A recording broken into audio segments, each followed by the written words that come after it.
एक छोटे से गांव में एक लड़का रहता था। वह बहुत आलसी था और हर काम को टालता रहता था। उसकी यह आदत थी कि वह जरूरी काम हमेशा देर से करता था और इस वजह से वह अपनी पढ़ाई और जिंदगी के दूसरे मामले में पीछे रह गया था। उसके घर वाले और टीचर्स उसको बार बार समझाते थे कि अपने समय की कदर करो, लेकिन वह उनकी बात नहीं मानता था। उसको अपने फ्यूचर की बिल्कुल चिंता नहीं थी और वह अपना समय बेकार चीजों में जाया करता रहता था। एक दिन उसके गांव में एक बुद्धिमान आदमी आए। वह अपनी समझ और ज्ञान के लिए मशहूर थे। बहुत सारे लोग उनसे मिलना चाहते थे और उनसे कुछ सीखना चाहते थे। वह लड़का भी उनसे मिलने गया। सोच रहा था कि शायद वह बुद्धिमान आदमी उसको कुछ ऐसे टिप्स दे देंगे जिससे वह अपने दोस्तों से आगे निकल सके। जब उसकी बारी आई तो उसने बुद्धिमान आदमी के पास जाकर कहा, कृपया मेरी मदद करें, मैं अपनी जिंदगी में हार गया हूँ। मैं अपने दोस्तों और क्लासमेट से हर फील्ड में पीछे हूँ। मैं सबसे आगे निकलना चाहता हूँ और सबसे अच्छा बनना चाहता हूँ। कृपया मुझे बताएं, मैं कैसे ये कर सकता हूँ। बुद्धिमान आदमी उस लड़के को प्यार भरी नजर से देखा और बोले, मेरे बच्चे, तुम इसीलिए तकलीफ में हो क्योंकि तुम अपने समय की कदर नहीं करते। तुम हमेशा काम टालते रहते हो और अपने अनमोल पल बेकार चीजों में जाया कर देते हो। चलो मैं तुम्हें एक कहानी सुनाता हूँ जिससे तुम समय की कदर समझ पाओगे। लड़का बड़े ध्यान से सुनने लगा। बुद्धिमान आदमी ने कहानी शुरू की। एक बार एक राजा था जो बहुत दयालु और उदार था। उसको अपनी प्रजा से बहुत प्यार था और वह हमेशा उनकी मदद करता था। एक दिन उसने अपने पुराने दोस्त से मुलाकात की जो उसके साथ गुरुकुल में पढ़ता था। वह दोस्त बहुत आलसी और गरीब था।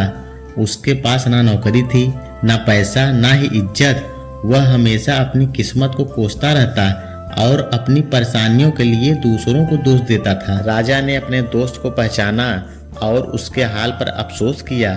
उसने अपने दोस्त से उसकी जिंदगी और परेशानियों के बारे में पूछा। दोस्त ने उदासी से कहा, हे राजा, मुझे समझ में नहीं आता क्यों सब कहते हैं कि मैं कुछ नहीं कर सकता।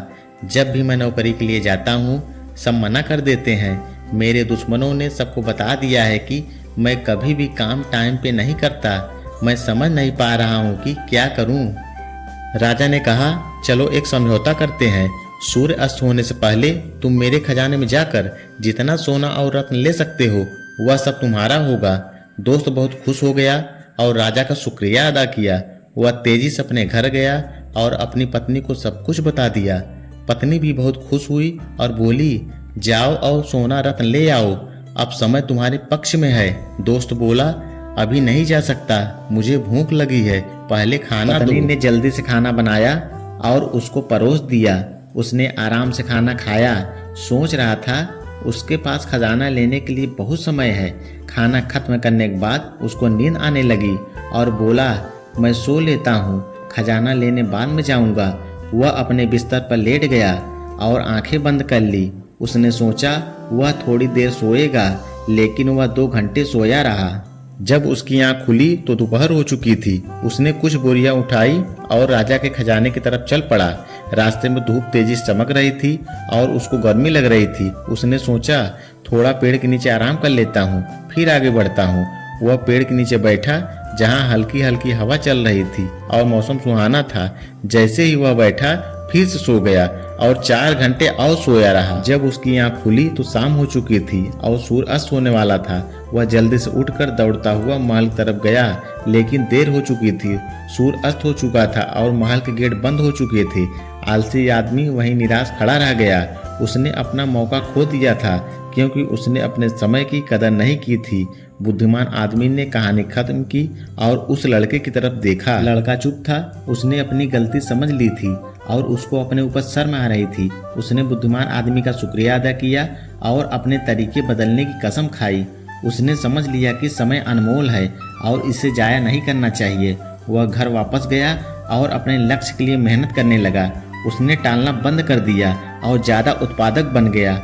उसने अपने दोस्तों और परिवार में इज्जत और खुशी पाई। हमारी जिंदगी में अगर हम देखें तो समय सोने की तरह होता है। यह सबसे अनमोल चीज है जो हमारे पास है। हमारे पास जिंदगी में सिर्फ सीमित समय है और हमें इसे समझदारी से और उत्पादकता के साथ इस्तेमाल करना चाहिए।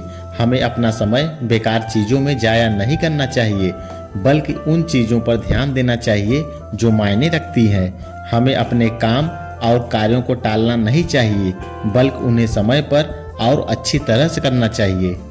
एक प्रख्यात कहावत है, अगर तुम अपने समय की कदर करोगे तो समय तुम्हारी कदर करेगा, लेकिन अगर तुम अपने समय को बर्बाद करोगे तो समय तुम्हारी जिंदगी को बर्बाद कर देगा। हम जिंदगी में कुछ भी हासिल कर सकते हैं अगर हम अपने समय का सही उपयोग करें, लेकिन अगर हम अपना समय जाया करते हैं तो हम अपने मौके को खो देंगे और बाद में पछताएंगे। एक यात्री से 1 मिनट का महत्व समझ सकते हैं जो अपनी ट्रेन 1 मिनट के फर्क से मिस कर गया, और एक स्टूडेंट से 1 साल का महत्व समझ सकते हैं जो अपने वार्षिक एग्जाम में फेल हो गया। जो लोग अपने समय की कदर करते हैं वह अपनी जिंदगी में कुछ भी पा सकते हैं, लेकिन जो अपने समय की कदर नहीं करते वह अपनी जिंदगी में नाकाम हो जाते हैं। अगर तुम्हें अपनी जिंदगी में कुछ करना है तो कभी आलसी और टालने वाले ना बनो, वरना एक दिन तुम भी उस आलसी आदमी की तरह पछताओगे जो सूर्य अस्त होने से पहले महल नहीं पहुंच पाया। इसीलिए हमें अपने समय का सही उपयोग करना चाहिए। अपने परिवार और दोस्तों के साथ छोटे पल का मजा लो। ऐसा करने से तुम अपने सपने और लक्ष्य हासिल कर पाओगे और एक संतुष्ट और पूर्ण जिंदगी जी पाओगे। ये स्टोरी आपको कैसी लगी कमेंट बॉक्स में बताएं और अपने दोस्तों के साथ शेयर करें। धन्यवाद।